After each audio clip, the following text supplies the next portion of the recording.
رونے کا پیغام، بے شک حسین کے لیے رونا بھی سنت۔ ہر شے کو بدعت نہ بناؤ۔ پانی دے۔ ام سلمہ سے آپ نے فرمایا، ام سلمہ آج ایک فرشتہ ملنے آ رہا ہے، بہت خاص، کسی کو دروازے، کسی کو اندر نہیں آنے دینا۔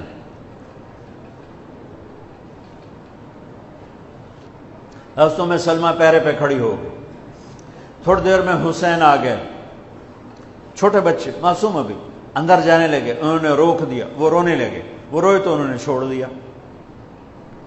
تھوڑی دیر کے بعد اندر سے میرے نبی کے زور زور سے رونے کی آواز آئی، زور زور سے رونے کی آواز آئی۔ ام سلمہ رہ نہ سکی، بھاگ کے اندر گئیں تو آپ نے کیا دیکھا؟ آپ نے حسین کو یوں سینے سے چمٹایا ہوا تھا اور ایسے ہل ہل کے رو رہے تھے، ایسے بلک بلک سسک سسک کے رو رہے تھے، اور آپ کے آنسو آپ کے رخسار اور داڑھی پر اتر کر رہے تھے، اور آپ نے یوں بھینچا ہوا، ایسے دبایا ہوا تھا۔ تو حضرت ام سلمہ نے کہا، میرے ماں باپ قربان یا رسول اللہ، کیا ہوا؟ آپ ایسے تڑپ کے کیوں رو رہے ہیں؟ تو آپ نے روتی آواز میں کہا، بہتے آنسوؤں کے ساتھ، کپ کپاتے بدن کے ساتھ، کہ ام سلمہ، یہ فرشتہ جو مجھے ملنے آیا تھا، یہ میرے بچے کو دیکھ کر کہہ رہا ہے کہ آپ کی امت اس بچے کو قتل کر دے گی، اور جہاں اس کا خون گرے گا وہ مٹی مجھے دکھائی ہے اس نے، کہ میں اس لیے اس پہ رو رہا ہوں۔ ابھی تو وہ شہید نہیں ہوئے اور رویا جا رہا ہے، تو ہم تو ان کی شہادت پہ روتے ہیں بھائی، ہم تو ان کی شہادت پہ روتے ہیں، اور یہ قیامت تک روتے رہے گی دنیا۔ قیامت، یہ اللہ کا نظام ہے، اس نے کربلا کے واقعے کو یوں کر دیا جیسے ہر سال آج ہی ہوا ہے، آج ہی حسین شہید ہو رہے ہیں، آج ہی عبداللہ کا سر کٹ رہا ہے، آج ہی زینب کی چادر کو پھاڑا جا رہا ہے، آج ہی لاشوں کو گھسیٹا جا رہا ہے۔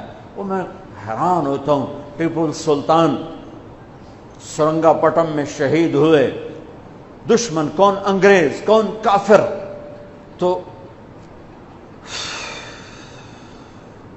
تو برطانوی لشکر نے ان کو توپوں کی سلامی دے کر دفن کیا، اور عزت و احترام کے ساتھ دفن کیا، اور میرے نبی کے نواسے کی لاش کو ان کم بختوں نے کفن بھی نہ پہنانے دیا، جنازہ بھی نہ پڑھنے دیا، دفن بھی نہیں کرنے دیا۔ اگلے دن بنو اسد کے بارے میں پتہ چلا عمر بن سعد کو،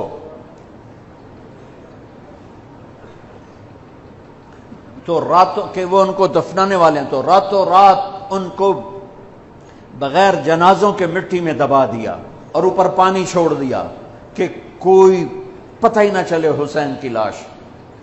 بنو اسد کا بوڑھا آیا، اگلے جب پانی خشک ہو گیا وہ آیا اور اس نے مٹی اٹھا اٹھا کے سونگنا شروع کی۔ سبحان اللہ، سونگ رہا ہے، سونگ رہا ہے، سونگ رہا ہے۔ ایک جگہ کی مٹی اٹھا کے سونگا تو اس میں جنت کی خوشبو تھی، تو تڑپ کے بولا، یہ میرے نبی کے نواسے کی قبر ہے، یہ میرے نبی کے نواسے کی مٹی ہے، کہ وہ جنت کے سردار تھے تو قبر بھی جنت کی خوشبو پھیلا رہی ہے اس کی۔ حالانکہ بن دیکھی بات ہے، کیونکہ انہوں نے راتوں رات ان کو دبا دیا کہ ان کا جنازہ بھی نہ ہو، لعنت ہو ان کی قبروں پر، ان کی ہڈیوں پر، ان کی روحوں پر، ان کی مٹی پر، ان کی خاک پر۔ سمجھ میں نہیں آتا، نبی کے گھر کے کتے کی بھی ہم تو عزت کریں گے اگر آج ہمیں پتہ چلے یہ نبی کے گھر کا کتا ہے۔